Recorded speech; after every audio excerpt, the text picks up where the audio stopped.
Hello students, एयरथ classes में आप सभी का बहुत बहुत स्वागत है। आज मैं एक सीरीज़ लेकर आया हूँ, मैं हूँ झारखंड। यह देव कुमार जी का लिखा हुआ एक पुस्तक है, एक अद्भुत पुस्तक है। झारखंड से संबंधित कई प्रकार की पुस्तकें मार्केट में हैं।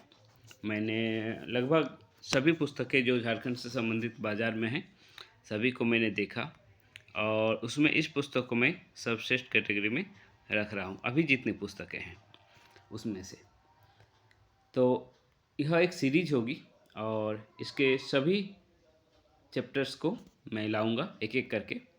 आज जो मैं लेकर आया हूँ वह है परंपरागत शासन व्यवस्थाएं। झारखंड में कुल 33 प्रकार की जनजातियाँ वास करती हैं और इनकी सबकी अपनी अपनी शासन व्यवस्थाएं हैं। और इस टॉपिक से जेपीएससी पीटी में कुल 8 क्वेश्चंस आते हैं। मुंडा शासन व्यवस्था से एक क्वेश्चन, नागवंशी शासन व्यवस्था से एक क्वेश्चन, परहा पंचायत शासन व्यवस्था से एक क्वेश्चन, मांझी परगना शासन व्यवस्था से एक क्वेश्चन, मुंडा मानकी शासन व्यवस्था से एक क्वेश्चन, ढोकलो सोहर शासन व्यवस्था से एक क्वेश्चन और जातीय पंचायत शासन व्यवस्था से 2 क्वेश्चन। कुल मिलाकर 8 क्वेश्चन आते हैं और यह 16 मार्क्स का क्वेश्चन रहता है। इस चैप्टर में मैं कोशिश करूँगा कि अगर आपने ध्यान से इस वीडियो को देख लिया और नोट कर लिया, कुछ चीज़ों को याद कर लिया, समझ लिया, तो इन टॉपिक से क्वेश्चन छूटे नहीं। ठीक है, चैप्टर को मैं समझा रहा हूँ। इसमें से कई चीज़ें जो आप लोग को इस बुक में नहीं है वो मैं समझाते हुए बता दूंगा, तो ध्यान से इस वीडियो को पूरा देखिए। तो पहला जो है वो है मुंडा शासन व्यवस्था। इस टॉपिक से मुंडा शासन व्यवस्था से एक क्वेश्चन आता है 2 नंबर का। तो मुंडा शासन व्यवस्था के अंतर्गत कुछ महत्वपूर्ण पद हैं जिनसे संबंधित क्वेश्चन लिए जाते हैं। तो पहला है मुंडा। मुंडा क्या है? तो मुंडा जनजाति के ग्राम प्रधान को मुंडा कहा जाता है। मुंडा जनजाति के ग्राम प्रधान को मुंडा कहा जाता है। यह इस टॉपिक का सबसे इम्पोर्टेंट फैक्ट है कि मुंडा जनजाति के ग्राम प्रधान को मुंडा कहा जाता है। ठीक है, यह पद वंशानुगत होता है तथा इस पर लगान वसूलने, गांव के विवादों को निपटाने और गांव का विधि व्यवस्था को बनाए रखने का उत्तरदायित्व होता है मुंडा। ठीक है, तो सब इस पॉइंट का जो मेन फैक्ट हुआ वह यह हुआ कि ग्राम प्रधान जो होता है वो मुंडा कहलाता है। मुंडा जनजाति में ग्राम प्रधान जो होता है वो मुंडा कहलाता है। अगला है हाथू मुंडा। मुंडा हो गया, अगला है हाथू मुंडा। इसका सबसे इम्पोर्टेंट फैक्ट ये है कि मुंडा गांव के पंचायत को हाथू कहा जाता है। मुंडा गांव के पंचायत को हाथू कहा जाता है और जिसके प्रमुख को हाथू मुंडा कहा जाता है। मुंडा गांव के पंचायत को हाथू कहा जाता है और इसके प्रमुख को हाथू मुंडा कहा जाता है। मुंडा गांव के पंचायत को हाथू कहा जाता है और इसके पंचायत को हाथू मुंडा कहा जाता है। अगला है डकुआ। मुंडा के सहायक। मुंडा कौन है? मुंडा जनजाति के ग्राम पंचायत को मुंडा कहा जाता है और मुंडा के सहायक को डकुआ कहा जाता है। मुंडा के सहायक को डाकुआ कहा जाता है और इस डाकुआ के सहायता से ही मुंडा गांव वालों को बैठक की सूचना देता है। डाकुआ का काम क्या हुआ कि मुंडा का सहायता करना और इसी की सहायता से मुंडा गांव वालों को बैठक की सूचना देता है। अगला है परहा या पढ़ा। 15 से 20 मुंडा गांव या पंचायतों को मिलाकर बनी पंचायत को परहा कहते हैं। क्या कहते हैं? परहा कहते हैं। और इसके मुखिया को मानकी कहते हैं। ठीक है, जो वंशानुगत होता है। मानकी का पद क्या होता है? वंशानुगत होता है। वंशानुगत का अर्थ होता है कि जो मानकी है उनके बाद उनका बेटा मानकी बनेगा। ठीक है, 15 से 20 मुंडा गांव के पंचायतों को मिलाकर बनी पंचायत को परहा कहते हैं और इसके मुखिया को, ठीक है, जो परहा का प्रमुख होता है इसको मानकी कहा जाता है। यह मुंडा शासन व्यवस्था का सर्वोच्च अंग है जिसमें विधायिका, कार्यपालिका और न्यायपालिका की शक्तियां समाहित होती है। ठीक है, तो आगे चलते हम लोग। ठीक है, यह अंतर ग्रामीण विवादों को यहाँ सुलझाया जाता है। मानकी जो विवाद को मुंडा यानी मुंडा जनजाति का ग्राम के प्रधान को मुंडा कहा जाता है। तो वो मुंडा के बारे में बात करें जो विवाद को मुंडा निपटा नहीं पाता है, ठीक है, उसे मानकी के पास लाया जाता है, उसे मानकी सुलझाता है। जैसे अगर गांव के अंदर का विवाद हो तो मुंडा सुलझा भी लेगा, लेकिन अगर एक गांव और दूसरे गांव के बीच का विवाद हो तो मुंडा से सुलझ नहीं पाएगा, तो इसे वो ले आता है मानकी के पास और मानकी से सुलझाता है, ठीक है। जो विवाद मुंडा नहीं सुलझा पाते उन्हें मानकी के पास लाया जाता है, ठीक है। मुंडा शासन का सर्वोच्च अधिकारी प्रहार सरदार या प्रहार राजा होता है, ठीक है, जो चुनाव के माध्यम से नियुक्त किया जाता है। प्रहार राजा को चुनाव के माध्यम से नियुक्त किया जाता है। प्रहार राजा का पद वंशानुगत नहीं होता, इंपॉर्टेंट है, इसे नोट कीजिएगा। प्रहार सरदार या प्रहार राजा को चुनाव के माध्यम से नियुक्त किया जाता है, ठीक है। और इसके प्रमुख अधिकारी कोतवाल, बरकंदाज, दरोगा, पांडे, दीवान, ठाकुर, कुंवरलाल, काड़तो आदि होते हैं। स्टार मार्क जहाँ मिलेगा यह क्वेश्चन, ठीक है, यानी इस फैक्ट से संबंधित क्वेश्चन जो है वो जेपीएससी या जेएसएससी एग्जाम में आ चुका है, उसे स्टार मार्क किया गया है, ठीक है। तो ये सारे जो पद होते हैं, इसके प्रहार राजा का पद तो वंशानुगत नहीं है, लेकिन इनके जो अधिकारी है ये सारे पद वंशानुगत होते हैं। परंपरागत मुंडा प्रशासन में महिलाओं को विशेष स्थान प्रदान नहीं किया गया था, ठीक है। अगला है पाहन या पनभरा। पाहन गांव का धार्मिक प्रधान होता है, ठीक है, ये भी स्टार मार्क है, अर्थात यह फैक्ट जो है आ चुका है एग्जाम में, ठीक है। यह धार्मिक आयोजनों अथवा गांव की शांति और तरक्की के लिए पूजा पाठ और बलि चढ़ाने का दायित्व निभाता है। इसके सहायक को पुजारी या पुजारी होगा, ठीक है, पुजारी या पनभरा कहा जाता है। इसके सहायक को क्या पुजारी या पनभरा कहा जाता है। किसके सहायक को? पाहन गांव का धार्मिक प्रधान होता है और पाहन के सहायक को पुजारी या पनभरा कहा जाता है, ठीक है। क्लियर हो गया होगा। डाली कटारी, डाली कटारी, ठीक है। उम्मीद है कि इस बार यह क्वेश्चन एग्जाम में रहेगा, ऐसा एक फीलिंग आ रहा है। पाहन को धार्मिक कार्यों के संचालन हेतु कर मुक्त जमीन दी जाती है, जिसे डाली कटारी कहा जाता है। पाहन को धार्मिक कार्यों के संचालन हेतु कर मुक्त जमीन दी जाती है, इसे डाली कटारी कहा जाता है, ठीक है। यहाँ जो प्रहा के प्रमुख अधिकारी हैं इनके बारे में यहाँ दिया गया है, थोड़ा इसको देख लेते हैं। पांडे दस्तावेजों का देखभाल करने वाला अधिकारी होता है। दीवान प्रहा राजा का मंत्री होता है। ठाकुर प्रहा राजा का सहायक होता है। दरोगा सभा कार्यवाही का नियंत्रण करता है। लाल सभा का वकील होता है और बरकंदाज ग्रामीण सिपाही होता है, ठीक है, तो इसे ध्यान रखा जाना चाहिए। अगला है भूत खेता। भूत खेता एक प्रकार का जमीन है, ठीक है, और जिसे भूत प्रकोप से बचाने के लिए, ठीक है, पाहन को दिया जाता है कि इस जमीन से जो भी खर्चा आएगा, उसको जो भी उनके पास इनकम आएगा, उस इनकम को खर्च करेगा गांव को भूत प्रेतों से बचाने के लिए। पाहन देख लेते हैं यहाँ। मुंडा गांव को भूत प्रेत और उनके प्रकोपों से बचाने के लिए पाहन द्वारा विशेष प्रकार की पूजा की जाती है, ठीक है। पाहन द्वारा विशेष प्रकार की पूजा की जाती है मुंडा गांव को भूत प्रेतों से बचाने के लिए, और इसके लिए उसे अतिरिक्त भूमि दी जाती है और उसे उस जमीन को भूत खेता कहा जाता है। पाहन इस भूमि से प्राप्त आय का उपयोग भूत प्रेत की पूजा आदि में खर्च करता है। अखरा या अखरा, ठीक है। मुंडा गांव में पंचायत की बैठकी को अखरा कहा जाता है। यह क्वेश्चन आ चुका है एग्जाम में, ठीक है। यह अखरा जो है यह गांव का सांस्कृतिक केंद्र भी होता है, ठीक है, यानी गांव का जो भी त्यौहार या कोई उत्सव मनाया जाता है वो इस जगह पर मनाया जाता है, ठीक है। मानकी के बारे में भी बताए थे कि परहा पंचायत का प्रधान होता है और यह पद वंशानुगत होता है। परहा राजा का पद जो है बताएं अभी, वो नियुक्त किया, मतलब उसका चुनाव होता है, लेकिन मानकी का पद वंशानुगत होता है, ठीक है। और परहा राजा के जितने अधिकारी होते हैं उन सब का पद भी वंशानुगत होता है, ठीक है। महतो, यह पाहन का सहायक होता है। पाहन कौन है? पाहन के बारे में अभी बताए थे कि पाहन जो है गांव का धार्मिक प्रधान होता है, ठीक है। और महतो जो है यह पाहन का सहायक होता है। यह इसका काम होता है गांव में संदेश वाहक का कार्य करता है। गांव में संदेश वाहक का कार्य कौन करता है? पाहन करता है, ठीक है। गांव में संदेश वाहक का कार्य पाहन करता है। और साथ ही साथ यहाँ मैंने डकवा के बारे में बताया था यह भी सूचना देता है, संदेश वाहक का काम होता है, लेकिन ये मुंडा का सहायक है। और महतो जो है वो पाहन का सहायक है। एक मिनट, कहाँ चला गया, यही होता है।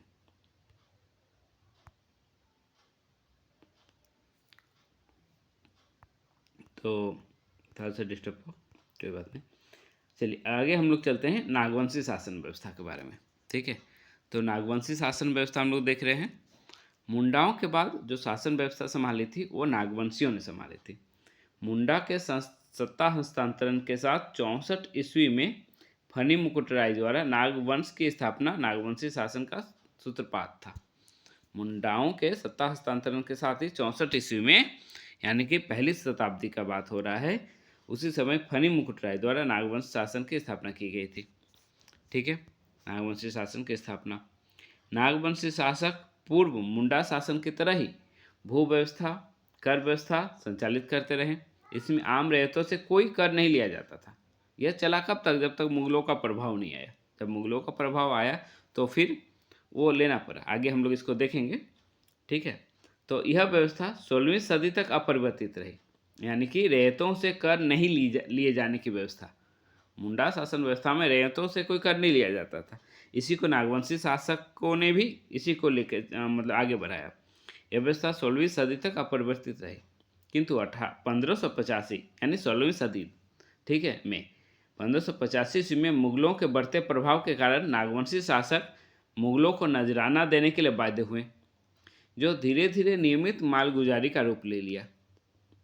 ठीक है, यह जो भी फैक्ट है, यह मैं झारखंड हूँ, देव कुमार जी के पुस्तक से लिया गया है। तो फैक्ट जो भी है उनका है, लेकिन इसमें कई चीज़ें मैं अपनी तरफ से ऐड करके आप लोग को समझा रहा हूँ, तो थोड़ा ध्यान से सुनिएगा और लास्ट तक देखिएगा। लास्ट में कुछ और भी चीज़ें हैं। तो 1585 ईस्वी में मुगलों के बढ़ते प्रभाव के कारण नागवंशी शासक मुगलों को नजराना देने के लिए बाध्य हुए। ठीक है, जो धीरे धीरे नियमित मालगुजारी का रूप ले लिया। तो ऐसे में आम रैयतों से कर वसूली न करने के कारण नागवंशी शासन को संपूर्ण राज्य की मालगुजारी देने में कठिनाई होने लगी। अब मुगलों को, जो नागवंशी शासक था, इन्हें मालगुजारी देना था। ठीक है, नागवंशी शासक मुगलों को मालगुजारी देना था, लेकिन नागवंशी शासक रैयतों से कोई कर नहीं ले रहे थे, तो मालगुजारी कैसे दे पाएंगे, देने में कठिनाई होने लगी और वे कर चुकाने में असमर्थ रहे। तो कर चुकाने की असमर्थता के कारण जहांगीर द्वारा 1615 ईस्वी में नागवंशी शासक दुर्जन साल को 12 वर्षों तक ग्वालियर किला में कैद कर रखा गया।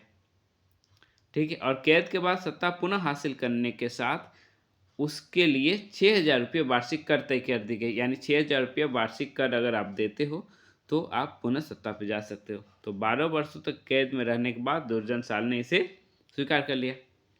इस प्रकार पुरानी शासन व्यवस्था को परिवर्तित करते हुए इसे मुगल शासन के अनुरूप किया गया।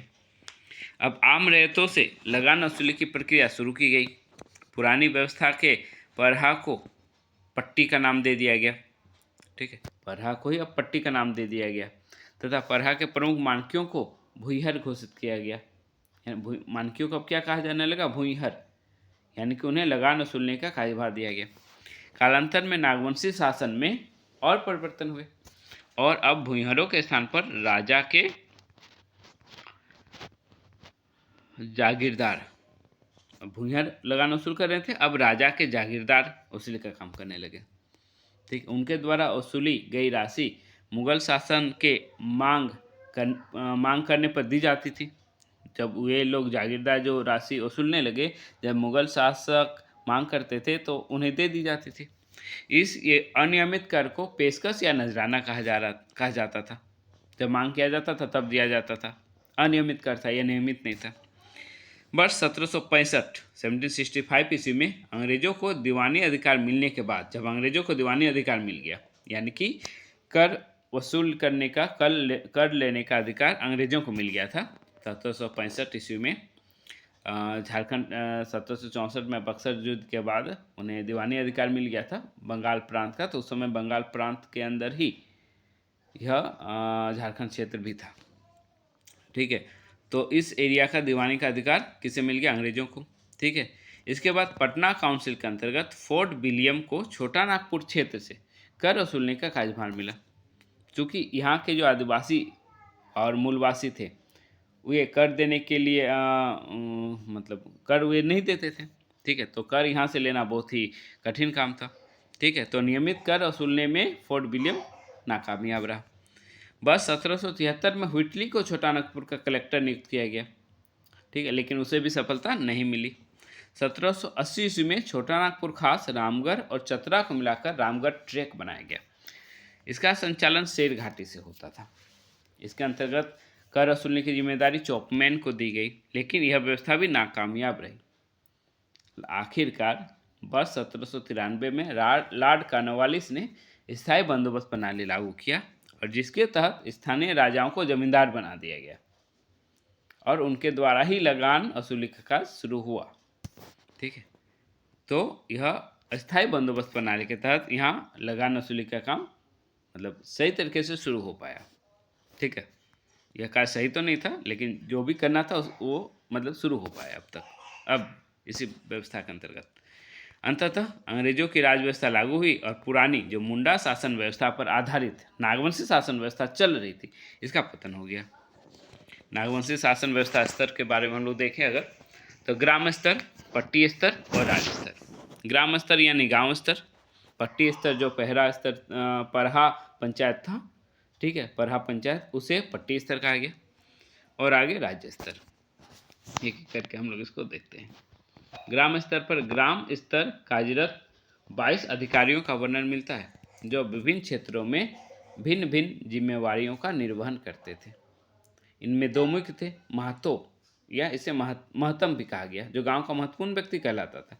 भंडारी राजा के गांव में खेती बाड़ी करने और अन्न का भंडारण सुनिश्चित करने हेतु पदस्थापित था, तथा भंडारिक जो था वह भंडार गृह के प्रहरी के रूप में कार्य करता था।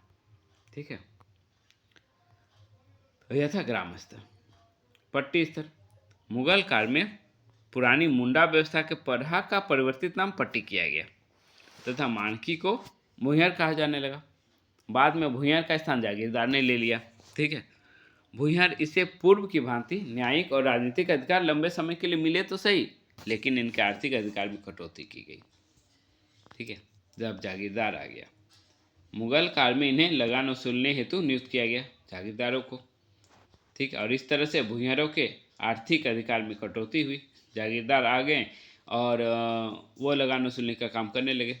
भुइयारों को अब इस काम से हटा दिया गया।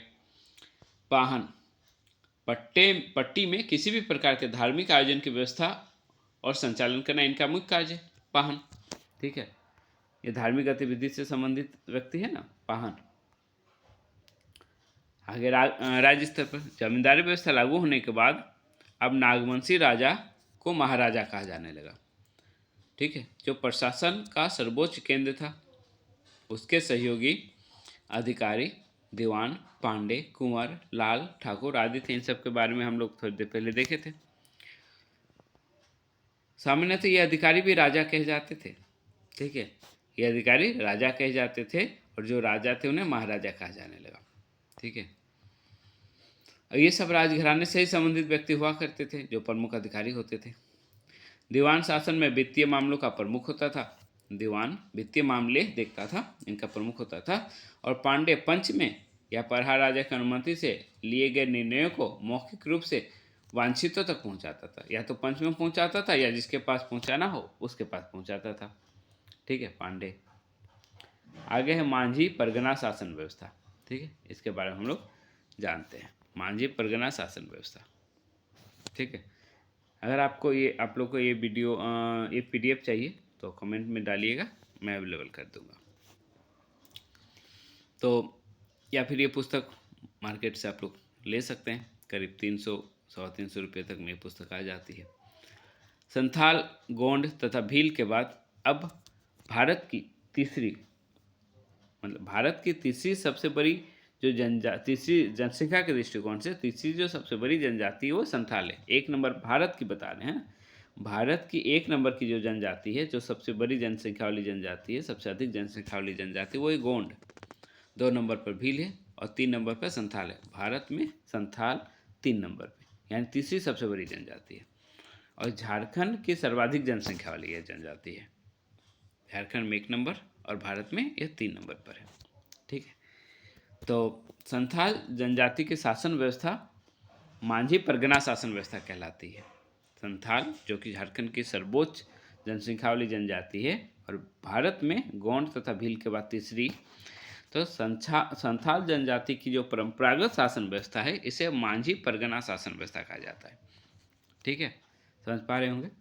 इस शासन व्यवस्था में सर्वोच्च न्यायिक संस्था लोबिट सेंद्रा, सर्वोच्च न्यायिक संस्था जो है उस संस्था को लोबिट सेंद्रा कहा जाता है। क्या कहा जाता है? लोबिट सेंद्रा कहा जाता है। ठीक है, ये क्या है? सर्वोच्च न्यायिक संस्था है। किस शासन व्यवस्था में? मांझी परगना शासन व्यवस्था में। यह किस जनजाति की शासन व्यवस्था है? संथाल जनजाति की संथाल जनजाति की शासन व्यवस्था है। संथाल जनजाति जो झारखंड की सर्वाधिक जनसंख्या वाली जनजाति है। ठीक है, और भारत की तीसरी सर्वाधिक जनजाति वाली सर्वाधिक जनसंख्या वाली जनजाति है। ठीक है, तो इस शासन व्यवस्था से संबंधित कुछ महत्वपूर्ण विवरण आगे देखेंगे हम लोग। मांझी, सबसे पहला जो है मांझी। मांझी कौन है? तो मांझी संथाल परगना में प्रत्येक गांव में पंचायत होती है। संथाल परगना के प्रत्येक गांव में पंचायत होती है और पंचायत के प्रधान को मांझी कहा जाता है। स्टार मार्क क्वेश्चन है, यह एग्जाम में आ चुका है। मांझी को प्रशासनिक और न्यायिक अधिकार प्राप्त होते हैं। हत्या जैसे गंभीर अपराध को छोड़कर लगभग सभी मामले जैसे जमीन जायदाद, तलाक, आपसी झगड़े, यौन अपराध से संबंधित मामले ग्राम पंचायत के माध्यम से सुलझाए जाते हैं। यहाँ मांझी को बहुत ही महत्वपूर्ण अधिकार प्राप्त है इन सब मामलों का निर्णय लेने के संदर्भ में। मांझी को लगान वसूलने और विवाह संबंध स्थापित करवाने के भी अधिकार प्राप्त होते हैं। मांझी की अनुपस्थिति में अगर मांझी ना रहे तो इन दायित्वों का निर्वहन प्रमाणिक या प्राणिक करता है। ठीक है, जिसे उप मांझी भी कहा जाता है। ये इंपॉर्टेंट क्वेश्चन है, उप मांझी किसे कहा जाता है? तो प्रमाणिक या प्राणिक को। ठीक है, जोग मांझी। ठीक है, मांझी के सहायक को जोग मांझी भी कहा जाता है। मांझी के सहायक को जोग मांझी कहा जाता है, यह उप मांझी से अलग है। ठीक है, मांझी के सहायक को जोग मांझी। शासन प्रशासन के सफल तथा सुचारू संचालन के लिए मांझी के सहायक को जोग मांझी कहा जाता है। ठीक है, विशेषकर जन्म और विवाह से संबंधित मामले इसी के द्वारा सुलझाए जाते हैं। ठीक है, जोग मांझी के द्वारा। जोग मांझी की अनुपस्थिति में जोग मांझी की उपस्थिति में प्रमाणिक या प्राणिक और जोग मांझी की अनुपस्थिति में जोग प्राणिक इसके दायित्वों का निर्वाह करता है। ठीक है, खैर ये ज़्यादा इम्पोर्टेंट नहीं, ज़्यादा इम्पोर्टेंट प्राणिक या प्रमाणिक है, जिसे उपमांझी कहा जाता है। ठीक है, आगे भगदो प्रजा। ठीक है, भगदो प्रजा क्या है? गांव के वरिष्ठ लोगों का समूह जो पंचायत में विवादों के निपटारे के लिए विचार विमर्श करके निर्णय देते हैं, इसे भगदो प्रजा कहा जाता है। ठीक है, परगनित या नायक। संथाल गांव में 15 से 20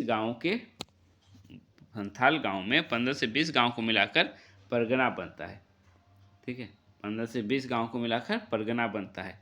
ठीक है, यही मुंडा में परहा कहा जाता था। ठीक है, यहाँ संथाल में इसे परगना कहा जाता है।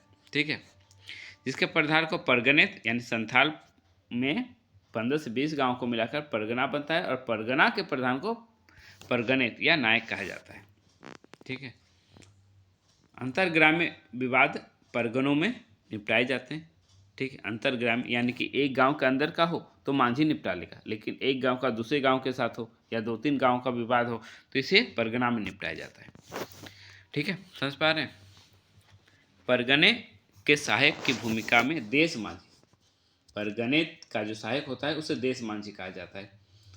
ठीक है, जो सामूहिक रूप से 5 से 8 गांव का प्रमुख होता है। देश मांझी 5 से 8 गांव का प्रमुख होता है। ठीक, परगनित 15 से 20 गांव का प्रमुख होता है। इसे मोड़े मांझी भी कहा जाता है।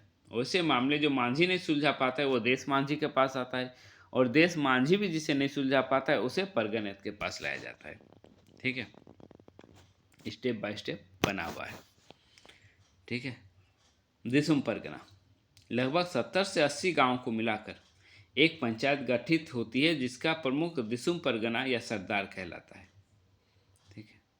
70 से 80 गांव, यानी कि यह परगना से भी ऊपर हो गया। 70 से 80 गांवों को मिलाकर एक पंचायत गठित होती है, जिसका प्रमुख दिसुम परगना या सरदार कहलाता है। इस पर पूरे पूरे इलाके का दायित्व होता है। इस व्यवस्था का सर्वोच्च अंग है यह। ठीक है, मांझी परगना शासन व्यवस्था का यह सर्वोच्च अंग है। ठीक है, क्या? दिसुम परगना या सरदार। ठीक है,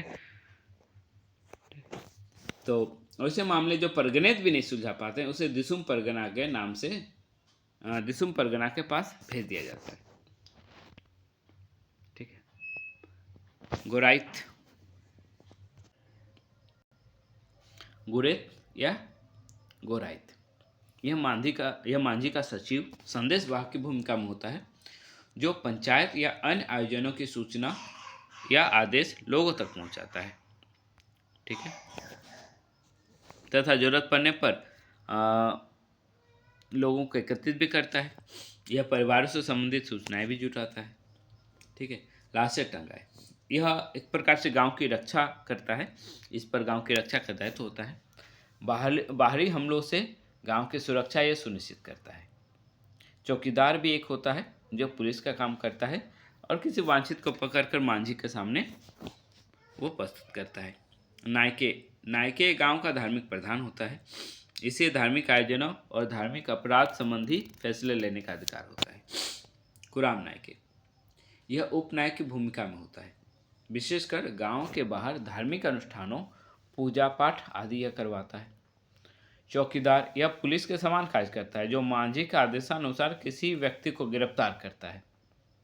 सेंद्रावेशी, यह शासन व्यवस्था में शिकार परिषद होता है, जिसे सेंद्रावेशी कहा जाता है। दंड प्रावधान, कुछ विशेष दंड प्रावधान है संथाल समाज में, इसे देख लेते हैं। बिटलाह, संथाल समाज में यौन अपराधों के लिए दोषी को समाज से बहिष्कृत कर दिया जाता है और इस सजा को बिटलाह कहा जाता है। जो समाज से बहिष्कृत करने की सजा को बिटलाह कहा जाता है। ठीक है,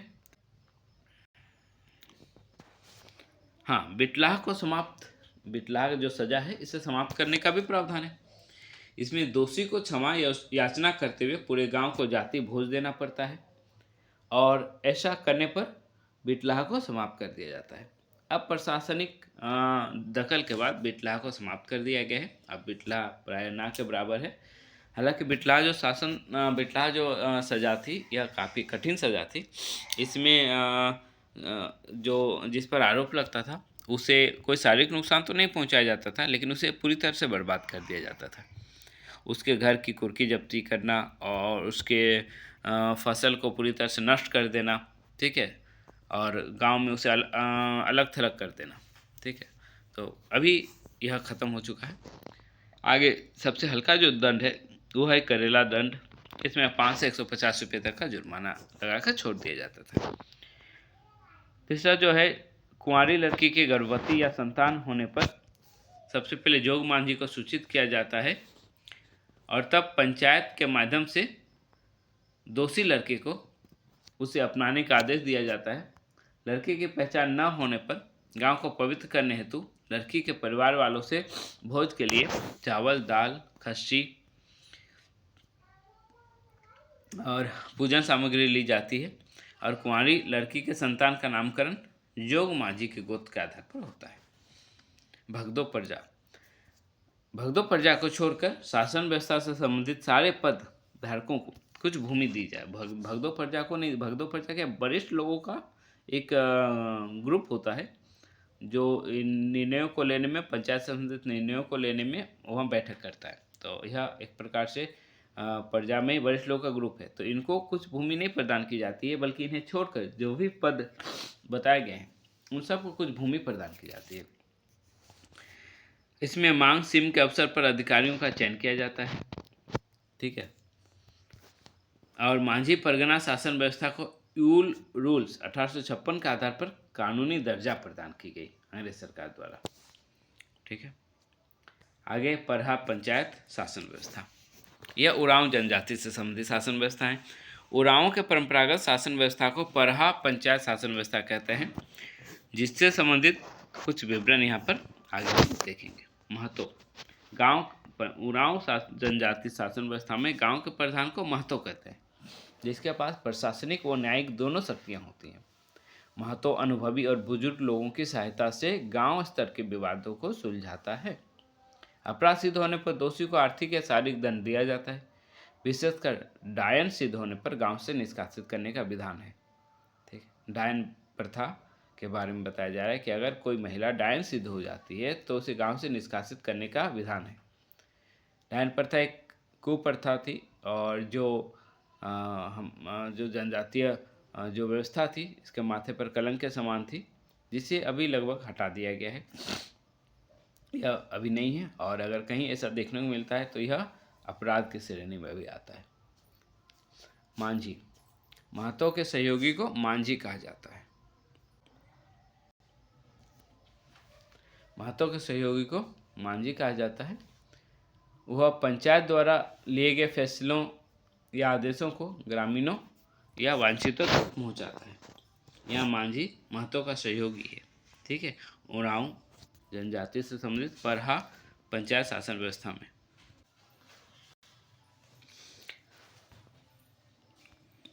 तो यहाँ परहा पंचायत शासन व्यवस्था में मांझी महतो का सहयोगी है। ठीक है, यह पंचायत द्वारा लिए गए फैसले या आदेशों को ग्रामीणों या वांछितों तक पहुंचाता है। गोराइत, पंचायत के लिए दोनों पक्षों को अखड़ा या नियत स्थान पर एकत्रित होने के लिए उन तक सूचना पहुंचाता है। ठीक है, तो यह सूचना पहुंचाने का काम करता था गोराइत। परहा या परहा पंच, परहा अंतर ग्राम्य पंचायत है जिसमें कई गांव 5, 7, 11, 21 या 22 शामिल होते हैं। परहा पंचायत में यह 2 या 2 से अधिक गांव के बीच के विवादों को सुलझाने के लिए होता है। इस पंचायत की कार्यवाही में पुरुष के साथ साथ महिलाएं भी हो सकती हैं। ठीक है, यहाँ महिलाएं भी आती थी। परहा पंचायत के प्रमुख को परहा राजा कहा जाता है। यह एग्जाम में आ चुका है। ठीक है, स्टार मार्क है। इस व्यवस्था में जो मामले महतो की पंचायत में नहीं सुलझ पाती, ठीक है, उसे परहा राजा के पास स्थानांतरित कर दिया जाता है। परहा पंचायत त्रिस्तरीय होता है।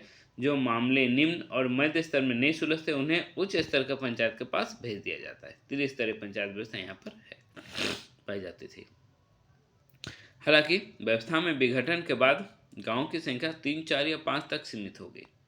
इनमें शामिल एक गांव को राजा, दूसरे गांव को दीवान और तीसरे गांव को पनेर, ठीक है, और चौथे गांव को कोतवाल और बाकी गांव को प्रजा गांव कहा जाता है। जाति निष्कासन का अंतिम फैसला परहा करता है। सामाजिक, धार्मिक व सांस्कृतिक आयोजनों में इसकी महत्वपूर्ण भूमिका होती है तथा पुनर्वापसी भी परहा के द्वारा ही संभव है। परहा पंच का आयोजन अश्विन पूर्णिमा के दिन ही किया जाता है। दूध भैया गांव, विशेष परिस्थिति में कोई गांव संबंधित परहा से संबंध तोड़े बिना उसे छोड़कर अन्य परहा में शामिल होता है तो उसे दूध भैया गांव कहा जाता है। दूध भैया गांव के लिए नए परहा में शामिल होने से वह अंतर परहा बन जाता है। जब कोई गांव संबंधित परहा से संबंध विच्छेद नहीं करता है और दूसरे परहा में शामिल हो जाता है तब उस गांव को दूध भैया गांव कहा जाता है। और दूध भैया गांव के नए परहा में शामिल होने से वह अंतर परहा बन जाता है। ठीक है, परहा दीवान, यह शासन व्यवस्था का सर्वोच्च न्यायिक पदाधिकारी होता है। जो मामले राजा भी नहीं निपटा पाता है उसे परहा दीवान के पास भेजा जाता है। पाहन, उरांव जनजाति से संबंधित पंचायत व्यवस्था के बारे में पढ़ रहे हैं हम लोग अभी। पंचायत पाहन जो है वो गांव का धार्मिक प्रधान होता है। वह धार्मिक आयोजनों, पूजा पाठ, पर्व त्योहार, विवाह, मृत्यु पश्चात विधि विधानों आदि कार्यक्रम का संचालन करता है। पाहन अनिवार्य रूप से विवाहित पुरुष होता है। कोई अविवाहित व्यक्ति नहीं बन सकता है पाहन। उसे दी जाने वाली जमीन पहनई जमीन कहलाता है। प्रारंभ में गांव के प्रशासनिक और धार्मिक कार्य दोनों पाहन का अधीन थे और पाहन जिस कुल का होता था उसे पाहन खूंट कहा जाता है। पाहन जिस कुल का होता है उसे पाहन खूंट कहा जाता था। बेगा, बेगा पाहन का सहयोगी होता है। वह तंत्र मंत्र जादुई विद्या का ज्ञाता होता है। विशेषकर ग्रामीण देवी देवताओं की शांति का जिम्मा बेगा पर होता है। ग्रामीण देवी देवताओं की शांति का जिम्मा बेगा पर होता है। ये बहुत इंपॉर्टेंट है, एग्जाम में आ चुका है। महतो पद के अस्तित्व के पहले से ही बेगा इन कार्यों का निर्वहन कर रहा था, यानी कि जब यह प्रशासनिक व्यवस्था वगैरह जब आया उससे पहले से ही बेगा इस कार्य को कर ही रहा था। जो भूंयहर वंश का ही होता था और उसके खूंट को महतो खूंट का कहा जाता है। तो भूंयहर वंश या खूंट का जो होता है उसके खूंट को महतो खूंट कहा जाता है। ठीक है। और पाहन जिस कुल का होता है उसे पाहन खूंट कहा जाता है। ठीक है, समझ पाए? इसे समझ लें कि बेगा जो है वो महतो पद के अस्तित्व के पहले से ही इन कार्यों का निर्वहन कर रहा था। ये तो पहला पॉइंट हो गया। ठीक है, जो कि क्लियर है। और दूसरा जो पॉइंट है वो है कि ये बेगा जो है इसके बारे में है। ठीक है, भूंयहर वंश का ही होता था, भूंयहर खूंट का ही होता था। ठीक है, और इसके खूंट को महतो खूंट कहा जाता था। ठीक है। डाडा पढ़ा, यह विभिन्न गांवों को मिलाकर बनाए जाने वाला संगठन है जिसमें प्रत्येक गांव को सदस्यता के रूप में अधिकार एवं दर्जा प्रदान किया जाता है। अंततः पदों के अनुसार सदस्यों को अधिकार, कर्तव्य और पहचान चिन्ह दिया जाता है। ठीक है, पद के अनुसार सदस्यों को अधिकार मिलता है। ठीक है, अधिकार के साथ कर्तव्य मिलता है और पहचान चिन्ह भी दिया जाता है। मुंडा मान की शासन व्यवस्था यह हो जनजाति की शासन व्यवस्था है। हो झारखंड की चौथी सबसे अधिक जनसंख्या वाली जनजाति है। ठीक है, चौथी। हो मुख्य रूप से झारखंड के कोल्हान क्षेत्र में निवास करती है। हो जनजाति प्रोटो ऑस्ट्रेलोइड प्रजाति समूह से तथा इनकी शाखा हो ऑस्ट्रिक यानी ऑस्ट्रो एशियाटिक भाषा परिवार से संबंधित है। ऑस्ट्रो एशियाटिक भाषा परिवार से संबंधित है। कौन? हो। और प्रजाति समूह पूछे तो प्रोटो ऑस्ट्रेलाइड। ठीक है, किस क्षेत्र में हो जनजाति प्रमुख रूप से निवास करती है? तो इनका प्रमुख रूप से जो निवास स्थान है वो है कोल्हान क्षेत्र। ठीक है। हो समाज पहले मातृसत्तात्मक थी, किंतु अन्य समुदायों के प्रभाव में आने के कारण यह पितृसत्तात्मक हो गई। इनकी पारंपरिक शासन व्यवस्था को मुंडा मानकी शासन व्यवस्था कहा जाता है। ऐसा माना जाता है कि यह मुंडा मानकी शासन व्यवस्था जो है यह भारत की पहली गणतांत्रिक शासन व्यवस्था है। मुंडा मानकी शासन व्यवस्था भारत की पहली गणतांत्रिक शासन व्यवस्था मानी जाती है। ठीक है, विल्किंसन रूल्स के अनुसार 1837 ईस्वी में इस शासन व्यवस्था को मान्यता कैप्टन विल्किंसन द्वारा प्रदान की गई। यह क्वेश्चन आ चुका है कि किसके द्वारा इसे अर्थात कि मुंडा मानकी शासन व्यवस्था को मान्यता प्रदान की गई, तो वह है कैप्टन विल्किंसन। यह शासन व्यवस्था से संबंधित कुछ महत्वपूर्ण विवरण आगे हम लोग देखेंगे। मुंडा हो जनजाति के शासन व्यवस्था में गांव का प्रधान मुंडा कहलाता है। यह गांव में मालगुजारी, सामाजिक और न्यायिक दायित्वों का निर्वहन करता है। मालगुजारी अर्थात लगान वसूलने का काम। इसके सहायक को डाकुआ कहा जाता है, जो पंचायत के निर्णयों और आदेशों को गांव के लोगों या वांछितों तक पहुंचाता है। मुंडा का चुनाव गांव वाले करते हैं। ठीक है, यह वंशानुगत नहीं है बल्कि गांव वाले इसका चुनाव करते हैं। मान के कई गांव 15 से 20 गांव को मिलाकर अंतर ग्राम्य पंचायत बनती है जिसे पट्टी पीढ़ कहा जाता है और इसके प्रमुख को मानके कहा जाता है। मुंडा गांव का प्रधान और कई गांव को मिलाकर 15 से 20 गांव को मिलाकर जो पंचायत बना उसके प्रधान को मानकी, मुंडा मानकी यहाँ से आया है। कुछ पट्टियों में एक से अधिक मानकी भी होते हैं। पौड़ से में सभी संबंधित गांव के मुंडा और डकुआ उपस्थित होते हैं। यहाँ पीठ प्रधान मानकी की अध्यक्षता में जाति संबंधित विवाद या अंतर्ग्राम्य मामले सुलझाए जाते हैं। तहसीलदार हो जनजाति के शासन व्यवस्था में राजस्व अधिकारी के रूप में लगान वसूल करने वाले को तहसीलदार कहा जाता है। देवरी गांव का धार्मिक प्रधान होता है और इस पर धार्मिक आयोजनों, पूजा पाठ, विवाह आदि में धार्मिक अनुष्ठान संपन्न कराने के साथ साथ धार्मिक विवादों को भी सुलझाने का दायित्व होता है। इसके सहायक को यात्रा द्विवेदी कहा जाता है। अन्य तथ्य, कुछ और भी तथ्य हैं। अवैध यौन अपराधी जैसे रक्त संबंधियों के बीच में यौन संबंध स्थापित करना, ठीक है, ऐसे दोषियों को समाज से बहिष्कृत कर दिया जाता है। दायन साबित होने पर दोषी को कठोर सजा दी जाती थी, ठीक है। अब ये प्रथा हटा दी गई है। इसमें अन्य जातियों के यहाँ भोजन करने से उसे गोत्र से बाहर कर दिया जाता है, पर दोषी द्वारा जातीय भोज देने पर उनकी पुनर्वापसी भी हो जाती है। साधारणतया जुर्माने से प्राप्त नकदी और सामग्रियों का उपयोग सामूहिक कार्यों के लिए किया जाता है। ढोकलो सोहर शासन व्यवस्था खरिया जनजाति से संबंधित है। यह खरिया झारखंड की प्रमुख जनजातियों में से एक है। ऐसी मान्यता है कि खरखरिया पालकी ढोने के कारण यह जनजाति खरिया नाम से प्रचलित हुई। यह मुख्य रूप से झारखंड के सिमडेगा, गुमला, रांची, हजारीबाग इन क्षेत्रों में खरिया जनजाति निवास करती है। झारखंड के अलावा उड़ीसा, छत्तीसगढ़, पश्चिम बंगाल और असम में यह पाया जाता है।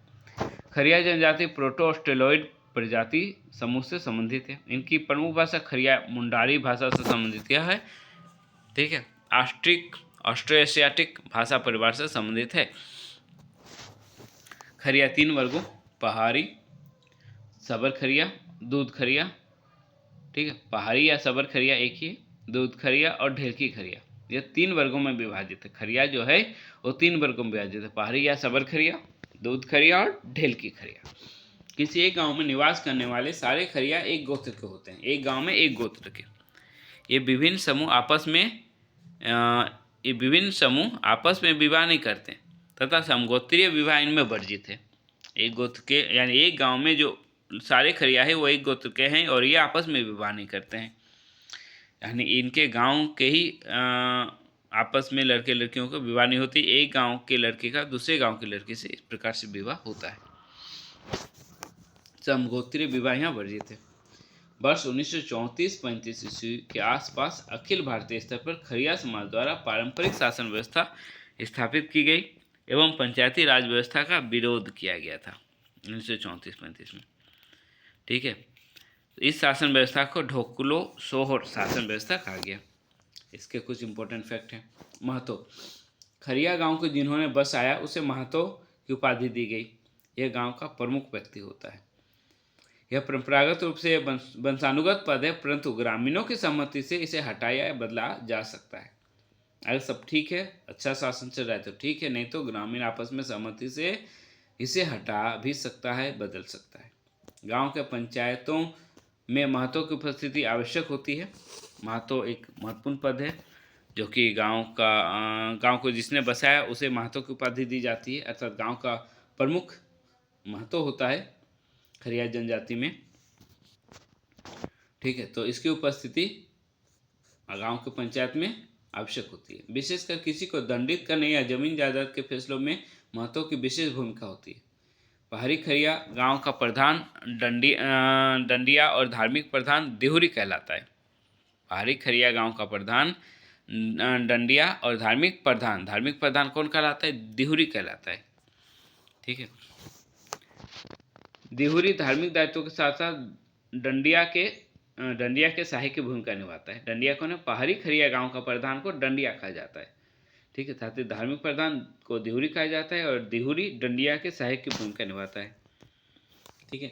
खरिया गांव के ग्राम पंचायत को छंदिया कहा जाता है, जिसका मुखिया प्रधान कहलाता है। उसके सहायक को नेगी और संदेश भाग को गंडा कहा जाता है। खरिया समाज में जातीय पंचायत भी होती है जिसे धीरा तथा उसके प्रमुख को बंदिया कहा जाता है। कटाहा, खरिया गांव की शासन व्यवस्था को सुचारू रूप से संचालित करने के लिए एक प्रबुद्ध व्यक्ति का चुनाव किया जाता है जिसे कटाहा कहा जाता है।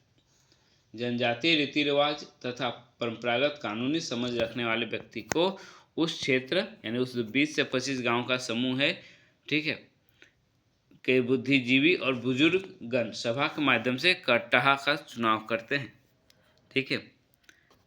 यह पद अवैतनिक है तथा नियम संगत कार्य न करने या अन्य दोष सिद्ध होने पर उसे पदमुक्त भी किया जा सकता है। यानी खरिया गांव के शासन व्यवस्था को सुचारू रूप से संचालित करने के लिए 20 से 25 गांव का पंचायत बनाकर उसका जो प्रमुख व्यक्ति चुना जाता है गांव के बुद्धिजीवी और बुजुर्गगणों द्वारा, इसे कट्टाह कहा जाता है। ठीक है,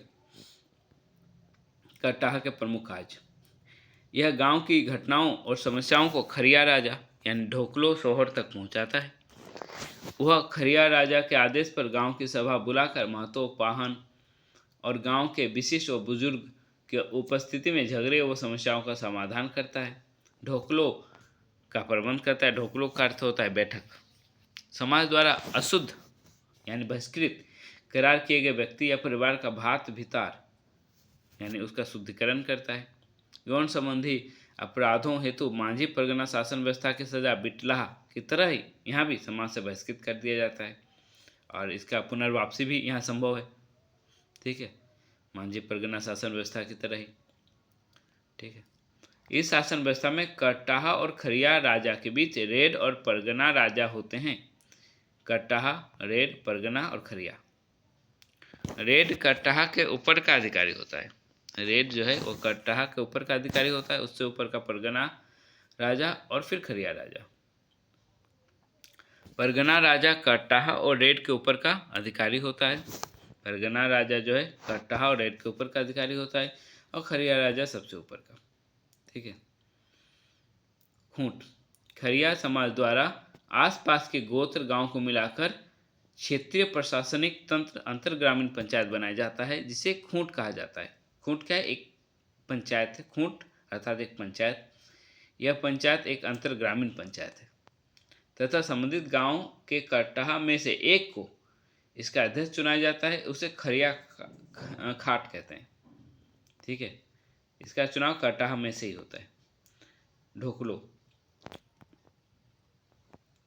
परंपरागत स्वशासन तंत्र स्थापित करने के दौरान 1934-35 इस दौरान में संपूर्ण खरिया समाज द्वारा एक महासभा गठित की गई। इस महासभा को ढोकलो कहते हैं तथा इसके प्रमुख को ढोकलो सोहर यानी खरिया राजा कहते हैं। खरिया भाषा में ढोकलो का अर्थ बैठक तथा सोहर का अर्थ सभापति होता है। ढोकलो का अर्थ होता है बैठक और सोहर का अर्थ होता है सभापति। ढोकलो सोहर अर्थात उस बैठक का सभापति। ठीक है, जिसे खरिया राजा भी कहा जाता है। प्रत्येक वर्ष में एक बार ढोकलो आयोजित की जाती है, जिसमें हर एक गांव के महतो, कट्टाह, पाहन ये सब प्रमुख अधिकारी लोग भाग लेते हैं। यह बैठक सामाजिक, नीतिगत और समाज उत्थान से संबंधित होता है। इस बैठक में प्रबंधन की जिम्मेदारी कट्टाह पर होती है। हर 3 वर्ष में ढोकलो के माध्यम से ढोकलो सोहर का चुनाव किया जाता है।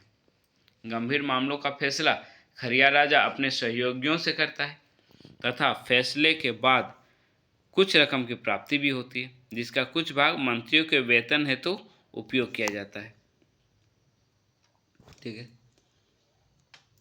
साधारणतया झगड़े और दुर्व्यवहार के मामले के फैसले हेतु एक पक्ष से खस्सी और दूसरे पक्ष से हरिया और भात लिया जाता है।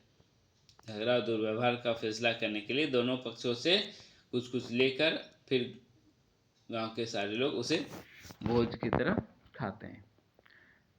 लिखाकड़, यह राजा के सचिव या मंत्री की भांति कार्य करता है। लिखाकड़ जो सचिव होता है, राजा का सचिव या मंत्री की तरह कार्य करता है, जो राजा को प्रशासनिक, सामाजिक व राजनीतिक कार्यों में सहायता करता है। तिंजोकड़, कोषाध्यक्ष, यह कोष अर्थात कि वित्त का हिसाब किताब रखता है। देवान, सलाहकार, यह राजा को विभिन्न प्रशासनिक, न्यायिक, सामाजिक आदि कार्यों में सलाह देता है।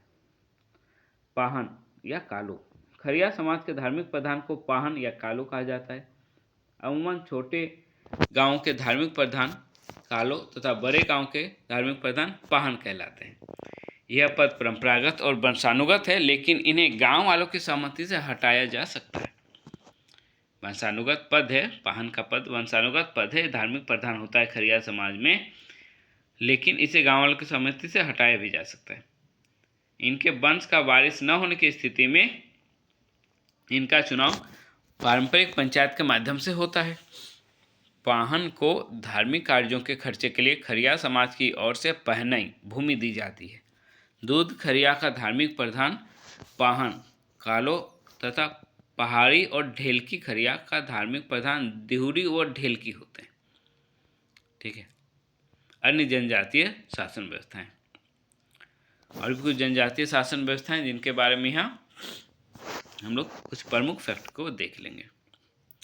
खरवार, खरवार समाज में परंपरागत जातीय पंचायत की व्यवस्था होती है और समाज के वरिष्ठ व योग्य व्यक्ति इसका प्रमुख होता है, जिसे मुखिया कहा जाता है।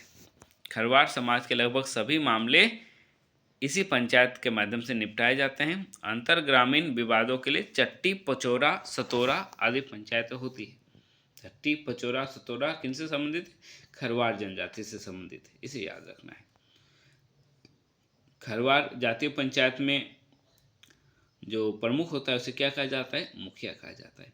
दो फैक्ट यहाँ खरवार से संबंधित इंपॉर्टेंट है। भूमिज, भूमिज जनजाति में जातीय पंचायत की व्यवस्था है, इसका प्रमुख प्रधान कहलाता है। भूमिज में पंचायत का प्रमुख जो है वह प्रधान कहलाता है और यह पद वंशानुगत होता है। इस समाज के सारे पारिवारिक और सामाजिक विवाद परंपरागत नियम कानूनों के आधार पर सुलझाए जाते हैं। इनमें पैतृक संपत्ति का विभाजन भाइयों के बीच बराबर बराबर होता है, लेकिन पुत्र नहीं रहने पर पुत्रियों को हक दिया जाता है। अनैतिक यौन संबंध अपराधों जैसे अन्य जनजातियों के साथ यौन संबंधों के दोषी को समाज से बहिष्कृत करने की सजा का प्रावधान है, बिटलाह की तरह ही भूमिज में भी। असुर, अगला है असुर। असुर जनजाति के गांव में परंपरागत असुर पंचायत होती है, जिसके अधिकारी महतो, बेगा, पुजार, ठीक, वो गोराइत होते हैं और गांव के कम से कम 5 वरिष्ठ व्यक्ति पंच होते हैं। इस पंचायत में केवल वयस्क पुरुष ही भाग ले सकते हैं, बच्चे नहीं, स्त्रियां भी नहीं। जहाँ समाज के सारे पारिवारिक व सामाजिक विवाद परंपरागत नियम कानूनों के आधार पर इस पंचायत में सुलझाए जाते हैं तथा दोषियों को आर्थिक और शारीरिक दंड दिया जाता है तथा गंभीर अपराधों के लिए समाज से बहिष्कृत करने का भी प्रावधान है। बंजारा, अनिश्चित निवास के कारण बंजारा जनजाति के कोई व्यवस्थित पंचायत नहीं है, क्योंकि ये एक जगह पर निवास नहीं करते हैं, ये भटकते रहते हैं एक जगह से दूसरी जगह, इसीलिए इनका कोई व्यवस्थित पंचायत तो नहीं है, परंतु इनका सामुदायिक परिषद होता है जिसका संचालक नायक कहलाता है। बंजारा समूह के लोग अपने बीच में से ही किसी एक को नायक चुनते हैं। ठीक, अगला है बथोड़ी। बथोड़ी जनजाति के गांव में परंपरागत पंचायत होती है, जिसका प्रधान दोहर कहा जाता है, ये इंपॉर्टेंट है। बथोड़ी जनजाति के गांव में परंपरागत पंचायत होती है, जिसके प्रधान को दोहर कहा जाता है। यह बथोड़ी गांव का धार्मिक प्रधान भी होता है तथा इसका पद वंशानुगत है। इस पंचायत में समाज के सारे पारिवारिक और सामाजिक विवाद परंपरागत नियम कानूनों के आधार पर सुलझाए जाते हैं। इनमें समगोत्रीय यौन संबंध या विवाह के लिए कठोर सजा का प्रावधान है। डायन साबित होने पर दोषी को गांव से बहिष्कृत भी कर दिया जाता है। इसके अंतर ग्रामीण विवादों को निपटाने के लिए अंतरग्राम्य पंचायत होती है, जिसका प्रमुख प्रधान कहलाता है। बथोड़ी में बेदिया, बेदिया जनजाति में परंपरागत पंचायत होती है, जिसके ग्राम पंचायत का प्रमुख प्रधान महतो या ओहदार, ओहदार ये पूछा गया था एक बार किसी एग्जाम में, यहाँ स्टार मार्क नहीं है, लेकिन ओहदार किस जनजाति से संबंधित है? तो बेदिया जनजाति से संबंधित है। इसका सहयोगी गडोत कहलाता है। इस पंचायत में गांव के सारे पारिवारिक और सामाजिक विवाद परंपरागत नियम कानून के आधार पर सुलझाए जाते हैं, जिसमें प्रधान का निर्णय सर्वमान्य होता है। घोड़ाइत गांव तथा पंचायत के बीच संदेश वाहक का भूमिका निभाता है। अंतर ग्रामीण विवादों को निपटाने के लिए कई गांव को मिलाकर अंतरग्राम्य पंचायत का गठन होता है, जिसका प्रमुख सरकार कहलाता है। सरकार, ठीक है, यह भी इम्पोर्टेंट है, इसे ध्यान में रखा जाना चाहिए, सरकार कभी पूछ सकता है। ठीक है, बेदिया जनजाति के संपूर्ण समाज स्तर पर सर्वोच्च पंचायत बनती है। इसका प्रमुख परगनेत कहलाता है। परगनेत एक बार हम लोग और पढ़े थे, ध्यान रखिएगा। अगर कन्फ्यूजन लग रहा है तो एक बार वीडियो को रिवर्स में ले जाकर फिर से देख लिया जाए। तो इस व्यवस्था के सारे पद ही वंशानुगत होते हैं। बिंझिया, बिंझिया जनजाति के परंपरागत जातीय पंचायत होती है। ठीक है, बिंझिया जनजाति में परंपरागत जातीय पंचायत होती है जिसके प्रमुख मादी और गद्दी होते हैं। इस जनजाति के हर घर के प्रतिनिधि मिलकर एक प्रतिनिधि सभा का गठन करता है जिसका प्रमुख करटाहा होता है। इस सभा में जाति के सारे पारिवारिक और सामाजिक विवाद परंपरागत नियम कानूनों के आधार पर सुलझाए जाते हैं। यौन अपराध, माता पिता के साथ दुर्व्यवहार, अन्य वर्जित कुकृत्यों के लिए कठोर दंड का भी विधान है यहाँ। विशेषकर गौ भक्षण करने के गौ मांस खाने के दोषी को जाति से निष्कासित कर दिया जाता है और इसकी तो पुनः वापसी हो ही नहीं सकती। ठीक है, यहाँ पर कुछ अपराधों के मामलों में समाज से बहिष्कृत व्यक्ति पूरे गांव को भोज देकर पुनर्वापसी कर सकता है, लेकिन गौ भक्षण के मामले में उसकी पुनर्वापसी नहीं हो सकती। बिरजिया, अगला है बिरजिया। बिरजिया जनजाति में परंपरागत जातीय पंचायत होती है जिसे कुटुमाइत कहा जाता है। इनके जाति का विशिष्ट व्यक्ति इसका मुखिया होता है जिसे हाकिम कहा जाता है। गांव के माननीय व्यक्ति बेगा, बेसरा, धावक आदि पंचायत में प्रमुख भूमिका निभाते हैं। यहाँ हर तरह के जातीय, पारिवारिक व सामाजिक विवादों को सुलझाया जाता है तथा दोषी को आर्थिक शारीरिक दंड भी दिया जाता है। हाकिम है ना, हाकिम किस जनजाति से संबंधित है? बिरजिया। कुटुमाइत बिरजिया से संबंधित, इसको ध्यान में रखें। बिरहोर, बिरहोर समाज में शासनात्मक दृष्टिकोण से कोई विशेष संरचना नहीं होती है। भोजन या शिकार समूह में स्थापित इनका निवास स्थल टंडा ही इनका सर्वोच्च संगठन होता है। टंडा किस जनजाति का सर्वोच्च संगठन है? तो बिरहोर का। इंपॉर्टेंट फैक्ट है। इसके प्रमुख को मालिक या नाया कहते हैं, नाया। ठीक है, जो इनका धार्मिक प्रमुख भी होता है। ठीक है, नाया इस जनजाति का प्रमुख भी है और धार्मिक प्रमुख भी है। इसके सहयोगी कोतवार या दिगुआर कहा जाता है। नाया के नेतृत्व में विवादों के निपटारे के लिए पंचायत होती है जिसमें प्रत्येक परिवार के मुखिया बैठते हैं और सामाजिक रीति रिवाजों के अनुसार विवाद सुलझाते हैं, दोषियों को दंड देते हैं। बेगा, इंपॉर्टेंट है। बेगा जनजाति में परंपरागत जातीय पंचायत होती है जिसका मुखिया मुकद्दम कहलाता है। मुकद्दम किस जनजाति से संबंधित है? तो बेगा जनजाति से संबंधित है। बेगा जनजाति में जो परंपरागत जातीय पंचायत होती है इसका मुखिया मुकद्दम कहलाता है। यह पद वंशानुगत होता है। यह गांव का धार्मिक प्रधान भी होता है। इसकी सहायता के लिए सयाना और शिखें होती हैं तथा पंचायत और वांछितों गाँव वालों के बीच सूचना या संदेश के आदान प्रदान करने के लिए संदेश वाहक होता है जिसे चारीदार कहा जाता है। सयाना, शिख एवं चारीदार का चुनाव गांव वाले करते हैं। यहाँ जातीय, पारिवारिक व सामाजिक मामले सामाजिक रीति रिवाज के अनुसार सुलझाए जाते हैं। दोषियों को शारीरिक या आर्थिक दंड दिया जाता है। पंचायत के निर्णय की अवहेलना करने वाले को समाज से निष्कासित कर दिया जाता है। महामारी या किसी बीमारी के प्रकोप के समय ग्राम में देवता की पूजा या अन्य सामाजिक कार्यों में पंचायत की भूमिका अग्रणी होती है।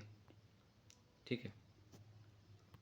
चेरो, चेरो जनजाति में परंपरागत जातीय पंचायत होती है जिसे भैयारी कहा जाता है। यह 3 स्तर का होता है, गांव स्तर, अंचल स्तर और जिला स्तर। ठीक है, चेरो जनजाति के बारे में गांव तथा अंचल स्तर के पंचायत प्रमुख को मुखिया, जिला स्तर के पंचायत प्रमुख को सभापति और गांव के जातीय, पारिवारिक और सामाजिक विवादों को अंचल या गांव स्तर पर ही सुलझाया जाता है। अंतर ग्राम्य विवादों को जिला स्तर पर सुलझाया जाता है और इन पंचायतों का फैसला सर्वमान्य होता है। अवमानना करने पर दोषी को जाति से निष्कासित कर दिया जाता है। चीक बड़ाइक, मिश्रित गांव में निवास करने के कारण इनकी कोई अपनी स्वतंत्र व्यवस्थित पंचायत तो नहीं होती है। इनके पारिवारिक और सामाजिक विवाद मिली जुली ग्राम पंचायत से ही सुलझाए जाते हैं। इनका अपना कोई स्वतंत्र व्यवस्थित पंचायत नहीं है क्योंकि ये मिश्रित गांव में निवास करती हैं। मिश्रित गांव में निवास करने का अर्थ है जिस गांव में ये निवास करती हैं वहाँ सिर्फ चीक बड़ाइक ही नहीं बल्कि और भी कई जनजातियाँ रहती हैं। ठीक है, इनकी संख्या बहुत ज़्यादा नहीं होती है गाँव में। ठीक है, इनके अलग अलग कई गांवों को मिलाकर परंपरागत जातीय पंचायत गठित होती है और जिसका प्रमुख राजा कहलाता है। दीवान, पांड्रे उसकी सहायक की भूमिका में होते हैं। ये सारे पद वंशानुगत होते हैं। अंतर ग्रामीण पंचायत में अंतर ग्राम्य विवादों को निपटाया जाता है। परंपरागत नियम कानूनों के आधार पर विवाद सुलझाए जाते हैं। यौन अपराधों, सगोत्रीय विवाह तथा अंतर जातीय विवाह आदि अपराधों के लिए जातीय निष्कासन का भी प्रावधान है। वर्तमान में चीक-ब्राइक जनजाति के सामाजिक, राजनीतिक और आर्थिक उन्नयन हेतु अखिल भारतीय चीक-ब्राइक कल्याण समिति गठित की गई है। ठीक है। गोंड गोंड जनजाति के गांव में परंपरागत जातीय पंचायत होती है, जिसका प्रमुख बेंगा होता है और गांव का धार्मिक प्रधान भी होता है। इसे सयाना कहा जाता है। सयाना इम्पोर्टेंट है, ध्यान में रखा जाना चाहिए। इस पंचायत के माध्यम से इनके जातीय, पारिवारिक व सामाजिक मामले परंपरागत रीति रिवाजों के आधार पर निपटाए जाते हैं। पंचायत का उल्लंघन करने पर जातीय बहिष्कार किया जाता है तथा पुनः वापसी हेतु समाज से क्षमा याचना मांगने के साथ साथ जाति भोज देना पड़ता है। ठीक है, बेटलाहा की तरह ही। गोराइत या गोरित मिश्रित गांव में रहने के कारण इनका भी कोई अपना जातीय पंचायत नहीं होती है। समाज के विशिष्ट और वरिष्ठ लोगों के द्वारा जातीय पंचायत का गठन किया जाता है। ठीक है, जिसका प्रमुख दरीना कहा जाता है। दरीना गोराइत या गोरेत जनजाति से संबंधित है। इस पंचायत में परंपरागत रीति रिवाजों के अनुसार जातीय, पारिवारिक और सामाजिक विवाद निपटाए जाते हैं। यौन अपराध के लिए दोषी को कठोर सजा दिया जाता है। मृतकों के आधार पर डायन साबित होने पर दोषी को गांव से निष्कासित कर दिया जाता है। विशेषकर तलाक और विधवा के मामले में विधवा के जो मामले हैं वो जाति पंचायत में सुलझा लिए जाते हैं। करमाली यह जनजाति का कोई व्यवस्थित पंचायत नहीं है, परंतु परंपरागत जातीय पंचायत की व्यवस्था है, जिसके प्रमुख को मालिक कहा जाता है। अंतरग्रामीण विवादों के निपटारे के लिए परगना स्तर पर सतगवैया पंचायत होती है, जिसका प्रमुख परगना मालिक कहलाता है। इनके 20 से 22 गाँव को मिलाकर एक 22 पंचायत होती है, जिसका प्रमुख जो होता है वह मुख्य मालिक कहा जाता है। गोराई संदेश वाहक की भांति पंचायत के बैठक की सूचना या पंचायत का फैसला संदेश लोगों तक या वांछित व्यक्ति तक पहुंचाता है। ठीक है, इन पंचायतों में परंपरागत रीति रिवाजों के अनुसार जातीय, पारिवारिक, सामाजिक और अंतर ग्रामीण मामले सुलझाए जाते हैं। दोषियों को शारीरिक या आर्थिक दंड भी दिया जाता है। कंवर जनजाति के समाज में परंपरागत पंचायत होती है और इसका प्रमुख सयाना कहलाता है। इस पंचायत का जो संचालन है वो प्रधान या पटेल द्वारा किया जाता है, जहाँ समाज के सारे पारिवारिक और सामाजिक विवाद परंपरागत नियम कानूनों के आधार पर सुलझाए जाते हैं और दोषियों को आर्थिक और शारीरिक दंड दिया जाता है। अंतरग्रामीण विवादों के निपटारे के लिए अंचल स्तर का पंचायत गठित होता है तथा कई अंचलों को मिलाकर केंद्रीय पंचायत बनता है, जो सम्मिलित क्षेत्र के मामलों का निष्पादन करता है।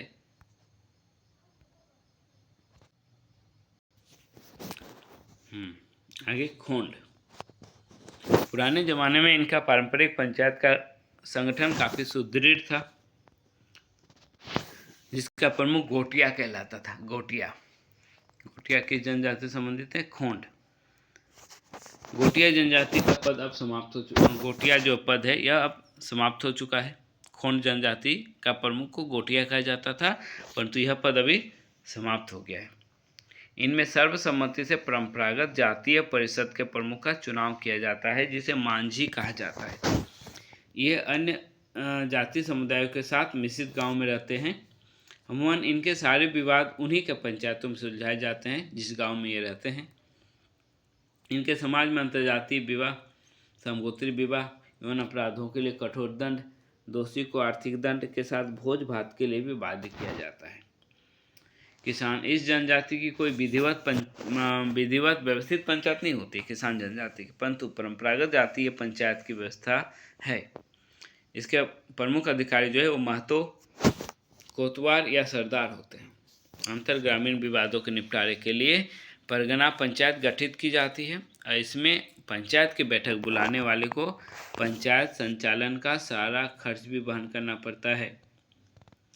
इन पंचायतों में परंपरागत जातीय रीति रिवाजों के अनुसार जातीय, पारिवारिक, सामाजिक और अंतर ग्रामीण मामले सुलझाए जाते हैं। कोल समाज में राजनीतिक रूप से कोई व्यवस्थित पंचायत की संरचना नहीं होती है, परंतु इनमें परंपरागत जातीय पंचायत होती है जिसका प्रमुख मांझी कहलाता है। इस पंचायत में सामाजिक रीति रिवाज और कानूनों के आधार पर जातीय एवं आपसी विवाद सुलझाए जाते हैं। कोरा जनजाति की परंपरागत ग्राम पंचायत होती है जिसका प्रमुख मुखिया या महतो कहलाता है। मुखिया की सहायता के लिए प्रामाणिक व जोग मांझी होते हैं। गांव के अंतर्गत प्रत्येक परिवार के मुखिया इस पंचायत के सदस्य होते हैं और इसमें सामाजिक रीति रिवाज और मान्यता के आधार पर जातीय, पारिवारिक और सामाजिक विवाद सुलझाए जाते हैं। दोषियों पर आर्थिक या शारीरिक दंड लगाया जाता है। कोरा जनजाति का प्रमुख क्या कहलाता है? मुखिया या महतो। ये इम्पोर्टेंट इसमें। कोरवा जनजाति में परंपरागत जातीय पंचायत होती है जिसे भैयारी कहा जाता है। भैयारी कोरवा जनजाति का जातीय पंचायत को कहा जाता है और इसका प्रमुख मुखिया होता है। इस पंचायत के माध्यम से इनके विवाह, गोत्र, यौन अपराध, संपत्ति, डायन, तलाक आदि से संबंधित विवाद सुलझाए जाते हैं। अंतरग्रामीण विवादों के निपटारे के लिए कई गांवों के पंचायतों को मिलाकर एक पंचायत गठित होती है जिसका प्रमुख बड़ा मुखिया कहलाता है। बड़ा मुखिया एक विशेष व्यक्ति होता है। मुखिया और उससे ऊपर बड़ा मुखिया, ये याद करने में सबसे आसान है। ठीक है, कोरवा जनजाति से संबंधित। ठीक है, तो बड़ा मुखिया एक विशेष व्यक्ति होता है। पर्व त्योहारों पर इसकी उपस्थिति प्रमुख रूप से होती है। इन पंचायतों में साक्ष्यों और गवाहों के आधार पर फैसले को प्रमुखता दी जाती है। विशेषकर अलग जाति में विवाह करने पर दोषी को समाज से बहिष्कृत कर दिया जाता है, लेकिन समाज को भोज भात देने पर पुनर्वापसी का प्रावधान है। समाज में पुनर्वापसी की प्रक्रिया भात भितार कही जाती है। लोहरा मिश्रित गांव में परंपरागत निवास करने के कारण इनकी कोई स्वतंत्र व्यवस्थित पंचायत नहीं होती है तथा परंपरागत ग्राम पंचायत के माध्यम से इनके विवाद सुलझाए जाते हैं, परंतु जातीय मामलों को सुलझाने के लिए इनकी जातीय पंचायत होती है और जरूरत पड़ने पर अंतर्ग्राम मामलों के निपटारे के लिए अंतर्ग्रामीण पंचायत गठित की जाती है। तो लोहरा जनजाति की भी अपनी कोई स्वतंत्र पंचायत नहीं होती है। ठीक है, लेकिन जातीय मामलों को सुलझाने के लिए जातीय पंचायत एक होती है। महली, इनकी कोई अपनी व्यवस्थित पंचायत नहीं है। महली की भी अपनी कोई व्यवस्थित पंचायत नहीं है। ये परंपरागत गांव की पंचायतों में अपने विवादों को सुलझा लेते हैं अर्थात संचाल क्षेत्र में प्रधान या परगनेत, मुंडा क्षेत्र में मुंडा, जिस गांव में है उस गांव में जो जनजातीय शासन व्यवस्था है उसी में ये लोग अपने विवादों को भी निपटान कर देते हैं।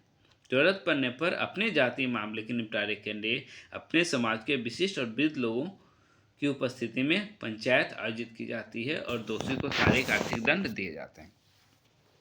गंभीर अपराध जैसे जनजातीय रीति रिवाजों को तोड़ने या यौन अपराध के मामले में सामूहिक फौज देने तक की सजा दी जाती है।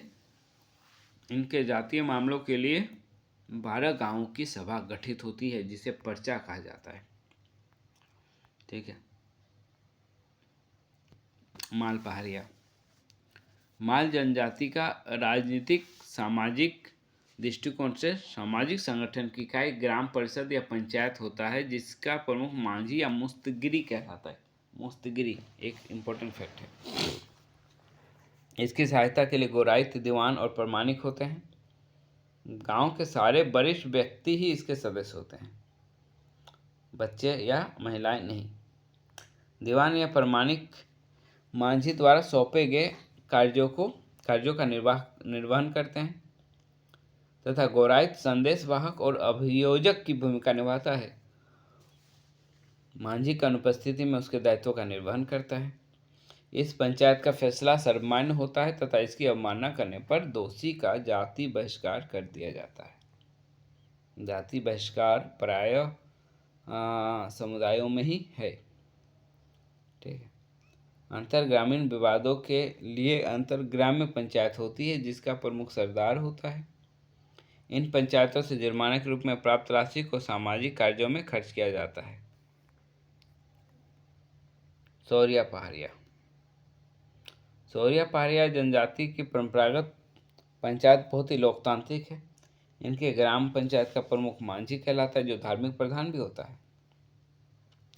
इनकी सहायता गिरी, कोतवार, भंडारी, गोराइत करते हैं। ठीक है। मांझी का सहायक गिरी, कोतवार, भंडारी, गोराइत, ठीक है, ये करते हैं। इनके 15 से 20 गांव को मिलाकर अंतर ग्रामीण विवादों को निपटारे के लिए अंतर ग्राम्य पंचायत होता है, जिसका प्रमुख नायक होता है। 70 से 80 गांवों के अंतर ग्रामीण संगठन का प्रमुख सरदार कहलाता है। सारे के सारे पद वंशानुगत हैं। परहिया।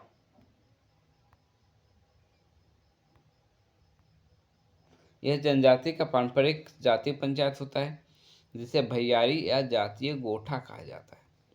इसका प्रमुख महतो कहलाता है और महतो की सहायता के लिए कहतो या खतो होता है। इनके अंतर ग्रामीण विवादों के निपटारे के लिए 8 से 10 गांव को मिलाकर अंतर ग्रामीण पंचायत गठित होती है, जिसे कारा भैयारी कहा जाता है। महतो धार्मिक सांस्कृतिक आयोजनों में मार्गदर्शक की भूमिका निभाता है। वह संकट या महामारी के दौरान गांव के कल्याण हेतु की जाने वाली बलि पूजा में बेंगा को दिशा निर्देश भी देता है। सबर। यह जनजाति का सबर जनजाति का पारंपरिक पंचायत तो होता है और इसका प्रमुख प्रधान कहलाता है। महतो की सहायता के लिए इसका जो प्रमुख है वो प्रधान कहलाता है और प्रधान की सहायता के लिए गोराइत होता है। ठीक है।